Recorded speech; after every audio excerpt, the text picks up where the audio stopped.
Welcome back to Fauji పిల్ల. ఇది home tour కాదండి, మా విలేజ్ టూర్ అన్నమాట. విలేజ్ అంటే నిజంగా చిన్నప్పటి నుంచి ఇక్కడే చదువుకొని ఇక్కడే పెరిగి మేము తిరిగిన ఊరిని మీకు కూడా చూపిద్దామని ఈరోజు డిసైడ్ అయ్యానమాట. ఆ ఊరు వీళ్ళే నా ఫ్రెండ్స్ అన్నమాట. చిన్నప్పటి నుంచి మేమందరం కలిసే పెరిగాం, కలిసే ఉండేవాళ్ళం. మా మధ్య ఏ కుల మత భేదాలు ఏమీ లేవన్నమాట. ఇది యాక్చువల్గా ఎస్టీ కాలనీయే. సో ఈ కాలనీలో ఏంటంటే ఎస్టీ వాళ్ళు ఉంటారు, మేము ఉంటాం, బట్ అందరం కలిసి మలిసి ఒక కుటుంబం లాగే ఉంటాము. మా విలేజ్ అంట్లో మా వీధి అనేది ఇంకా చాలా ఏంటంటే అందరికీ ఆదర్శంగా నిలుస్తామన్నమాట. ఇది నేను చదువుకున్న స్కూల్.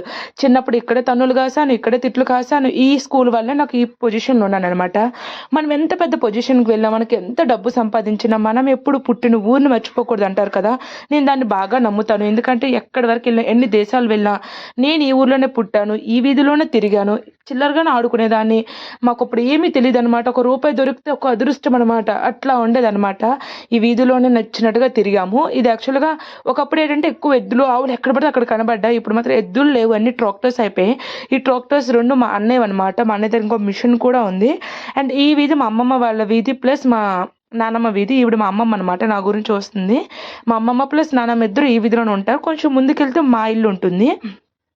ఎందుకంటే ఇవి ఊరు చూపిస్తున్నాను. ఊరంటే ఇంకా పెద్దదండి. ఇది జస్ట్ మా వీధి అనమాట. మధ్యూరు ఇంకా వేరేగా ఉంటుంది. నా వీడియోస్ విలేజ్ వాళ్ళకి చూస్తే ఇది ఏమనిపించదు. మా ఇల్లు కూడా ఇలాగే ఉంటుంది కదా, మా ఊరు కూడా ఇలాగే ఉంటుంది కదా అనిపిస్తుంది.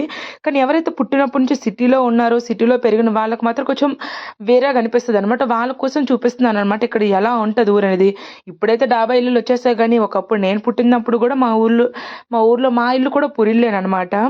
సో అలాగే ఇప్పుడు అన్ని డాబా ఇల్లులు వచ్చేస్తున్నాయి. వీళ్ళందరము మేము చిన్నప్పటి నుంచి కలిసి మెలిసి ఎంతో చక్కగా ఆడుకొని చదువుకొని అందరం కలిసి ఉన్న పర్సన్స్ వీళ్ళందరూ అనమాట. వచ్చేసరికి ఇలా గ్రూపులు కట్టడం, ఇలా గ్రూపులు వేసుకోవడం, అబ్బాయిలైనా అమ్మాయిలైనా సరే మీటింగ్లు పెట్టుకున్న వాళ్ళ గురించి వీళ్ళ గురించి బాగుంటుంది అలా మాట్లాడితే సరదాగా.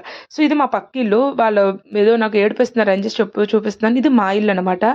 మా ఇల్లు డాబా ఇల్లే, తిన్నగా ఉంటుంది ఇల్లు. రూమ్స్ అవేమి ఉండవు అనమాట. సింపుల్ ఒక మిడిల్ క్లాస్ ఫ్యామిలీకి ఏమేమి ఉండాలో అవన్నీ మా దగ్గర ఉన్నాయి అనమాట. మేము కూడా డబ్బున్న వాళ్ళం కాదు కదా, మేము ఒక జస్ట్ మిడిల్ క్లాస్ పర్సన్స్ అని. ఇప్పుడు జాబ్ వచ్చింది కాబట్టి ఇంకొంచెం హ్యాపీగా ఉన్నాం అంతే. కానీ ఒకప్పుడు చాలా కష్టంగా మా డాడీ మమ్మల్ని పెంచారు అనమాట. ఎలా అనిపించింది విలేజ్ టూర్ కామెంట్ చేయండి.